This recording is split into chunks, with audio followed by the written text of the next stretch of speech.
IITలో IIITలో BTech చేయాలనేది మీ డ్రీమా? అయితే ఇది ఇండియాలో ఒకే ఒక యూనివర్సిటీ వల్ల సాధ్యం. అదే జేకే లక్ష్మీపతి యూనివర్సిటీ. ఇప్పుడే సంప్రదించండి.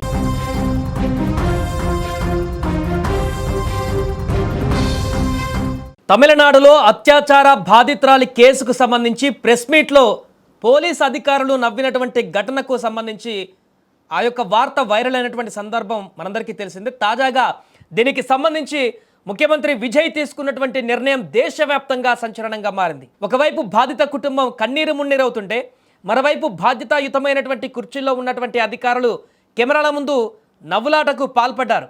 తమిళనాడు రాష్ట్రంలో సంచలనం సృష్టించిన బాలిక అత్యాచార కేసులో చట్టాన్ని కాపాడవలసినటువంటి పోలీసుల ప్రవర్తన సోషల్ మీడియాలో విపరీతంగా వైరల్ అయి చర్చగా మారింది.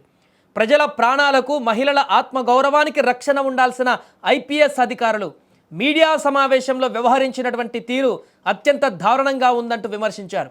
ఈ ఉదంతం ముఖ్యమంత్రి విజయ్ దృష్టికి వెళ్ళగానే ఆయన ఒక్క క్షణం కూడా ఆలస్యం చేయకుండా కఠినమైనటువంటి నిర్ణయం తీసుకున్నారు. ఇప్పుడు బాధ్యత రాహిత్యంగా ప్రవర్తించినటువంటి ఆ ముగ్గురు సీనియర్ ఐపీఎస్ అధికారులను తక్షణమే సస్పెండ్ చేస్తూ సంచలన ఉత్తర్వులు జారీ చేశారు.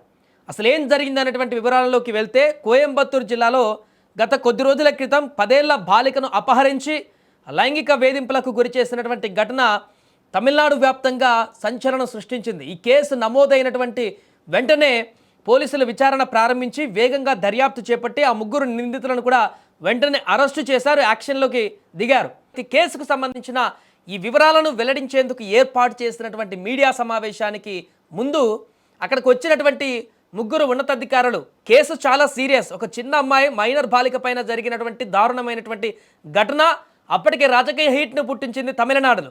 ఇలాంటి సెన్సిటివ్ అంశం మీద ప్రెస్ మీట్కు వస్తున్నటువంటి ఉన్నతాధికారులు అక్కడ నవ్వుతూ సరదాగా మాట్లాడుకుంటున్నట్లుగా అక్కడ వ్యవహరించినటువంటి తీరు ఆ వీడియోలన్నీ కూడా సోషల్ మీడియాలో వైరల్ అయ్యాయి.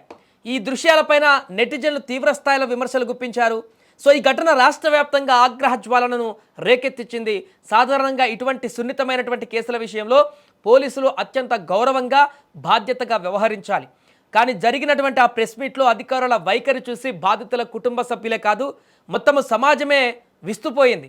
అత్యాచార ఘటన వివరాలు వెల్లడిస్తున్న సమయంలో వారు ఒకరిని చూసి ఒకరు నవ్వుకోవడం తీవ్ర విమర్శలకు దారితీసింది. వాళ్ళ కారణం ఇంటెన్షన్ ఏదైనా అయి ఉండవచ్చు, ఇతర కారణాలు అయి ఉండొచ్చు, ఈ కేసుకు సంబంధం లేకుండా అక్కడ జరిగినటువంటి సన్నివేశం ఇంకేదైనా ఉండవచ్చు వారు నవ్వడానికి. కానీ అక్కడ మనం చేస్తున్నటువంటి ప్రెస్ మీట్ అనేది చాలా సెన్సిటివ్ ఇష్యూ. రాష్ట్ర వ్యాప్తంగా అప్పటికే ఆ కేసుకు సంబంధించి పొలిటికల్ ఆగ్రహావేశాలు కూడా వ్యక్తమైన నేపథ్యంలో ఈ విషయాన్ని ప్రజలకి తెలియజేస్తూ ఈ కేసులో ఉన్న సీరియస్నెస్ని కూడా వెల్లడించేటువంటి క్రమంలో వీరు ఈ రకంగా నవ్వుకోవడం, సరదాగా కనిపించడం అనేది అందరినీ విస్తుపోయేలా చేసింది. ఇది పోలీసు వ్యవస్థలోని ఉన్నతాధికారుల నిర్లక్ష్యానికి అద్దం పడుతుందనేటువంటి ఆరోపణలు కూడా వెల్లువెత్తాయి. ముఖ్యమంత్రి విజయ్ ఈ వ్యవహారాన్ని చాలా సీరియస్గా తీసుకున్నారు. ప్రజల పట్ల కనీస జవాబుదారీతనం లేని వారు అధికారుల హోదాలో కొనసాగే హక్కును కోల్పోయారని ఆయన స్పష్టం చేశారు. ఇకపై రాష్ట్రంలో మహిళలు, చిన్నారుల రక్షణ విషయంలో ఏమాత్రం కూడా రాజీ పడేది లేదని కూడా సీఎం విజయ్ గట్టిగా చెప్పారు. అధికారం ఎవరికీ శాశ్వతం కాదు, చేసే పనిలో చిత్తశుద్ధి ఉండాలని కూడా ఆయన అధికారులకు దిశానిర్దేశం చేశారు.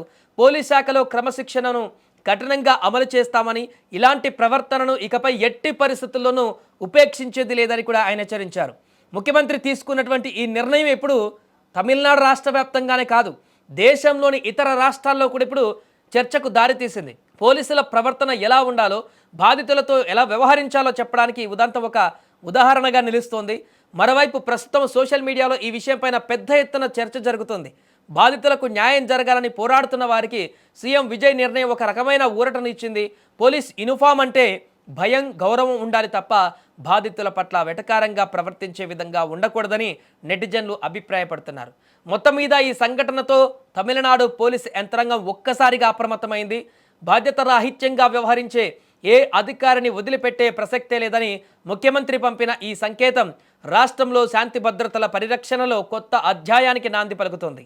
మహిళా భద్రతా విషయంలో తాము ఎంత కఠినంగా ఉంటామో ఈ సస్పెన్షన్ల ద్వారా సీఎం విజయ్ నిరూపించారు. చట్టం తన పని తాను చేసుకుపోతుందని, తప్పు చేసిన వారు ఎంతటి వారైనా శిక్ష అనుభవించాల్సిందేనని ఈ ఉదాంతం మరోసారి చాటి చెప్పింది. బాధితులకు ప్రభుత్వం అండగా నిలవడమే కాకుండా వారి మనోభావాలను కూడా గౌరవించడంలో చిత్తశుద్ధిని ప్రదర్శిస్తోంది. ఏదేమైనా తమిళనాడు ముఖ్యమంత్రి విజయ్ తీసుకున్నటువంటి ఈ నిర్ణయం ఇప్పుడు దేశవ్యాప్తంగా సంచలనంగా మారింది. ఐపీఎస్లనే ముగ్గురు ఐపీఎస్లని ఎట్ ఏ టైము ఉన్నతాధికారులను సస్పెండ్ చేయడం అంటే ఇది ఇంకేదైనా ఈ నిర్ణయం ఇంకేదైనా కోణం వైపు దారితీసేటువంటి అవకాశం ఉందనేటువంటి సందేహాలు కూడా వ్యక్తమవుతున్నాయి. అంటే ఒక్కసారి వారిని వారించి వారికి వార్నింగ్ ఇచ్చి ఇంకోసారి జరగకుండా చూసేలాగా చేస్తే ఇంకోలాగా ఉండేది. బట్ ఆల్ ఆఫ్ సడన్గా ముఖ్యమంత్రి హోదాలో ఇంత స్పాట్ డిసిజన్ తీసుకోవడం మరి మిగతా పోలీసు వాళ్ళకి ఉన్నతాధికారులకి ఎలాంటి డైరెక్షన్లని వారికి ఎలాంటి ఇండికేషన్స్ని ఈ నిర్ణయం చూపిస్తుంది అనేది కూడా ఇప్పుడు చర్చనీయాంశంగా మారింది. ఏదేమైనా ఈ నిర్ణయంతో రాబోయే రోజుల్లో జరిగేటువంటి పరిణామాలు ఏ రకంగా ఉండబోతున్నాయి అనేది కూడా తీవ్రమైనటువంటి చర్చ మొదలైంది.